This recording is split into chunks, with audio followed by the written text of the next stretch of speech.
ભગવત કૃપા વગર સંભવ નથી.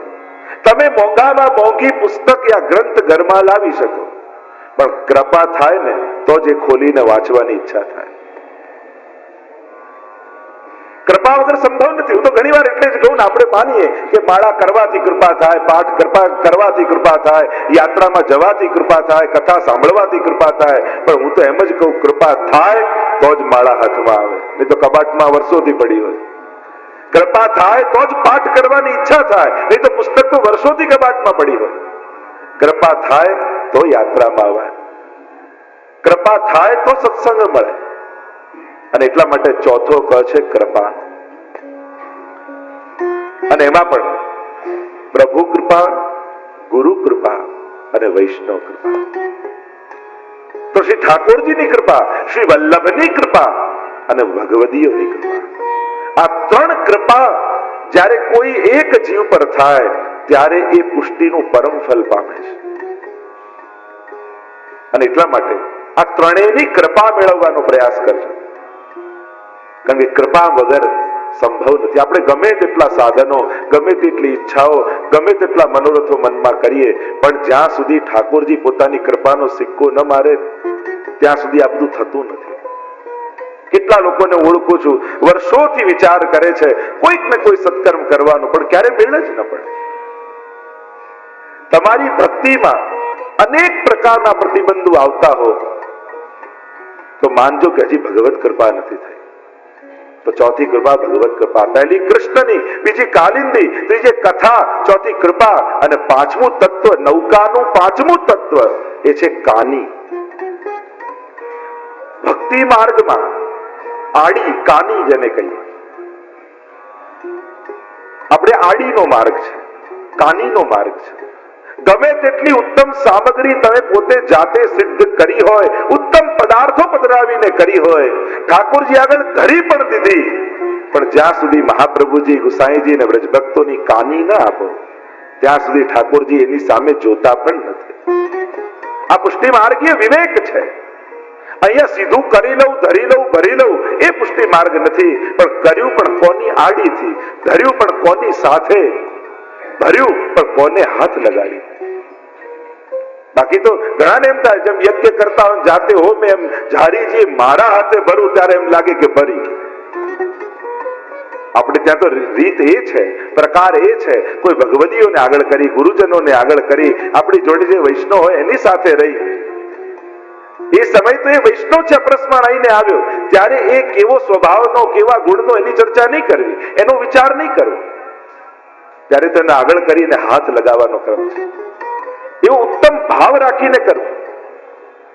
અને એટલા માટે તમે ભક્તિ કરો છો, ઠાકોરજી તરફ પ્રયાણ કરી રહ્યા છો, ત્યારે વિચાર કરજો કોની કાની થકી મારા ઉપર ઠાકોરજી કૃપા કરશે, કોની કાની થકી વલ્લભ મારી સામે જોશે. અને એટલા માટે જ આપણે ત્યાં જેમ કોઈ પણ સારો પ્રસંગ આવે, ઘરમાં પણ અન્નકૂટ કર્યો, મનોરથ કર્યો, ત્યારે કોઈ ને કોઈ વલ્લભ કુલને પધરાવીએ, ઠાકોરજીને ભોગ ધરાવીએ, એમના હાથે આરતી કરાવી. કેમ? એનો ભાવ શું? એનો ભાવ એ કે ઠાકોરજીને જે પ્રિય છે એના હાથે જો ભોગ ધરાવું તો ઠાકોરજી બહુ પ્રસન્નતાથી આરોગશે. એટલે કે કેવલ હું જ કરું એવો આગ્રહ ન હોય, પ્રભુને કોના થકી સુખ છે એને આગળ કરું તો મારા ઠાકોરજી રાજી થાય. આ વિવેક વૈષ્ણવતાનો વિવેક છે. અને એટલા માટે આપણે કોઈ પણ પ્રસંગ આદિ હોય તો વૈષ્ણવને, વલ્લભ આદિનો આ બધો ક્રમ કેમ છે? કારણ કે કાનીનો માર્ગ છે, આડીનો માર્ગ છે.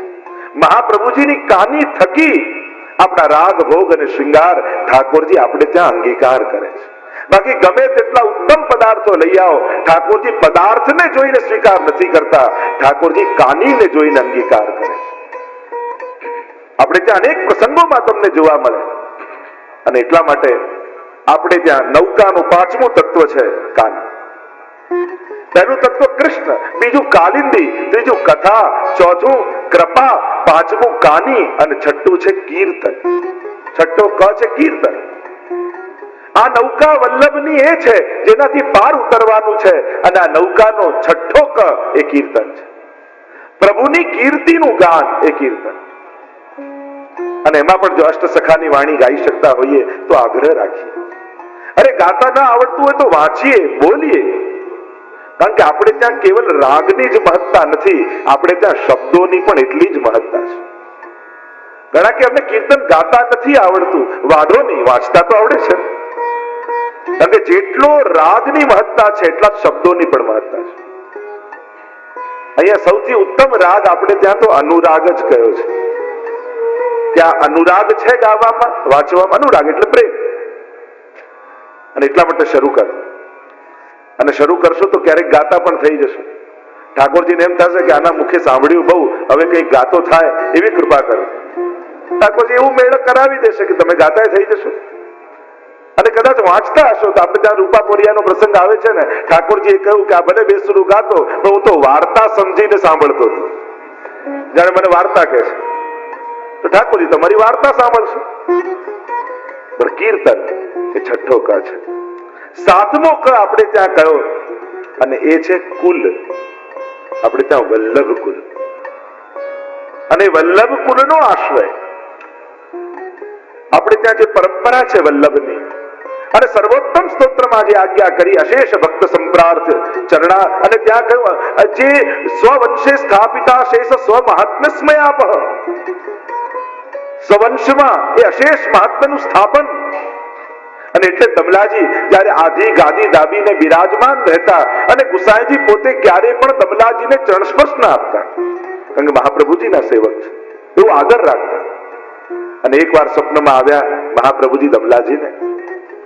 પ્રગટ થયા મહાપ્રભુજી અને પ્રશ્ન કર્યો દમલાજીની આગળ કે તું ગુસાઈજી કો કહા કરકે જાને, ગુસાઈજીને શું કરીને તમે જાણો છો?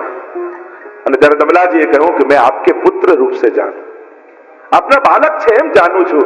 અને ત્યારે મહાપ્રભુજીએ કહ્યું નહીં, મેરે પુત્ર નહીં, મેરો ही સ્વરૂપ કરકે જાન. આ મારું જ સ્વરૂપ છે એવો ભાવ રાખીને જાણજો. અને એટલા માટે સદાય વલ્લભ કુલમાં વૈષ્ણવ એવો જ ભાવ રાખે. તો સાતમું તત્વ કુલ કહ્યું. આઠમું કહ્યું આપણે ત્યાં કર્મ. અને કર્મ આપણું કયું છે? કર્મ કરોતુ કાય. પુષ્ટિ માર્ગનું કર્મ કયું? ભગવત સેવા. એ જ વૈષ્ણવનું પરમ કર્મ છે. ભાગવતજી સ્પષ્ટ કહે છે, ગીતાજીની પણ આગળ ભાગવતજી જાય છે. અને નૈમિષારણ્ય બેઠક જેનું ચરિત્ર આવે છે કે જ્યારે મહાપ્રભુજી નૈમિષારણ્ય પધાર્યા અને 88,000 ઋષિઓ ત્યાં હતા, અને ત્યારે બહુ સુંદર વાત, નિષ્કર્મ તદપ્યચિત ભાવ વર્જિતમ, અદ્ભુત શ્લોક દ્વારા મહાપ્રભુજીએ ચર્ચા કરી છે કે નિષ્કામ કર્મ કરતા પણ શ્રેષ્ઠ છે ભગવત પ્રીત્યર્થ કર્મ કરવા. ઠાકોરજી જેમાં પ્રસન્ન થાય એવા કર્મ કરવા. અને નિષ્કામ કર્મ એ સોનાની મૂર્તિ છે, પણ કોઈની સોનાની મૂર્તિ બનાવી પણ એ પણ નિર્વસ્ત્ર હોય તો એમાં એને જોઈને પણ આંખો નીચે ઝૂકી જતી હોય છે, આંખો શરમથી નમી જતી હોય છે. ભલે સોનાની હોવા છતાં પણ એ આંખ આનંદ નથી આપતી, એ મનમાં ગ્લાનિ પેદા કરે છે. એમ જ ભગવત પ્રીત્યર્થ કર્મ થાય એ જ પરમ કર્મ છે. અને એટલા માટે આપણું શ્રેષ્ઠમાં શ્રેષ્ઠ કર્મ મહાપ્રભુજી એટલે જ કહ્યું સર્વદા સર્વભાવેન ભજનીય વ્રજાધિપ સ્વસ્યાયમેવ ધર્મો હિ નાન્યક્વાપી કદાચ. બીજું કોઈ ધર્મ, બીજો કોઈ કર્મ નહીં. વૈષ્ણવ માટે પરમ અને સર્વશ્રેષ્ઠ કર્મ કોઈ હોય તો કેવલ ને કેવલ ભગવત સેવા છે. અને જે ભગવત સેવા કરતો હોય ને એને પછી બધે ભગવાન દેખાય. એ ગરીબને પણ ગરીબ માનીને સેવા ન કરે, પણ આની ભીતર પણ મારા ઠાકોરજી બિરાજે છે એમ પ્રભુને જોઈને સેવા કરે. જો એક છે દયા થઈને સેવા કરવી અને બીજી છે અહોભાવ રાખીને સેવા કરવી, બંનેમાં ફરક છે. આપણે કહીએ છે બિચારો આમ છે લાવને મદદ કરું, બિચારો દુખી છે લાવને મદદ કરું, એટલે મદદ કરીને પણ હું શ્રેષ્ઠ છું એ વિચારો છે. પણ મહાપ્રભુજી એમ કહે છે કે તારા ઠાકોરજી દરેકમાં છે, એટલે વિચારો માનીને નહીં, આની અંદર મારો પ્રભુ છે એવો અહોભાવ રાખીને સેવા કર. તો સેવા કરવાનો એ અહંકાર નહીં આવે. સેવા કરીને પણ તને એમ થશે કે જો પ્રભુએ મને એક મોકો આપ્યો છે સેવા કરવાનો, ઠાકોરજી મને આ રૂપે સેવા કરવાનો એક અવસર આપ્યો છે, આવો ભાવ. એટલે ઘણીવાર લોકો એમ છે કે પુષ્ટિ માર્ગમાં સમાજ સેવાની વાત નથી. અરે પુષ્ટિ માર્ગમાં તો એવી ઉત્તમ વાત મહાપ્રભુજીએ કહી છે, ભગવત સેવા સમજાવીને સેવા શબ્દ જ્યારે વૈષ્ણવ સમજી જાય ત્યારે એને ખ્યાલ આવે કે મહાપ્રભુજી તો એમ કહે છે કે આ બિચારો માનીને નહીં, ગરીબ માનીને નહીં, દુખી માનીને નહીં, પણ આની અંદર મારો ઠાકોરજી છે અને આજે ઠાકોરજીએ આ રૂપે મારા હાથે સેવા લીધી છે. જો કુંજરીબાઈ નો પ્રસંગ આવે છે ને, ગુસાઈજી પધારતા હતા અને પેલી શાકવાળી યવનબાઈ તરસી મરતી હતી અને શ્રીનાથજીની જારીજી લઈને જઈ રહ્યા છે અને કહ્યું કે આને જારીજી પાઈ દે, જલ પાઈ દે. અને જયરાજ શ્રીનાથજીની જારીજી છોવાઈ જશે તો આ તો પ્રભુની બીજે ક્યાં વપરાય. કહ્યું કે હમણાં મને શ્રીનાથજી આ બાઈની અંદર દેખાઈ રહ્યા છે, આની ભીતર બિરાજેલો મારો શ્રીનાથજી મારી પાસે જારીજી માંગી રહ્યો છે, એટલે આને પાય તો મારા શ્રીનાથજી આપમેળે તૃપ્ત થઈ જશે.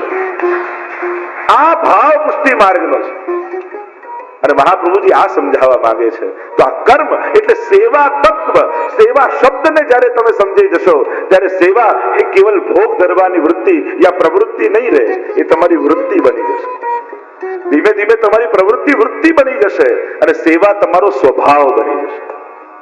અને જ્યારે સ્વભાવ બની જાય ને અને ત્યારે માણસ એ કર્યા વગર રહી ન શકે, એને સ્વભાવ કહેવાય.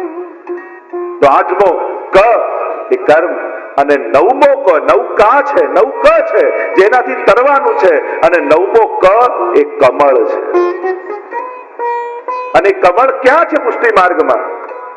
તો કહું શ્રી મહાપ્રભુજીના ચરણારવિંદમાં છે, યમુનાજીના હસ્તમાં છે, શ્રીનાથજીના કંઠમાં છે અને સ્વયં વ્રજ એ કમલાકાર છે.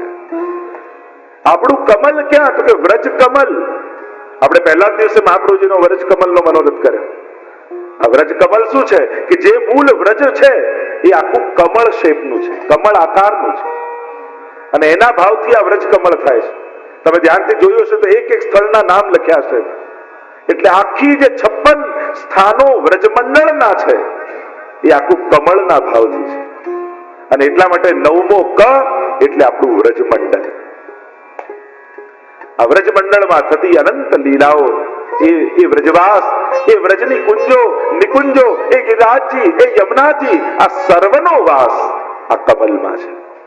તો આ નૌકા બિના કહો કો ઉતર્યો પાર. આ નૌકા વગર આ કોણ પાર ઉતર્યું છે? અને એટલા માટે દરેકે આ નૌકા ઉપર ચડવાનું છે.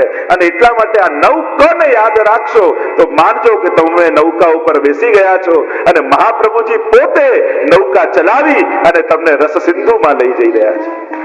અને એટલા માટે હરિરાય મહાપ્રભુજી આગળ ગાન કરતા કહે, ऐसे प्रभु क्यों बिसारिए जा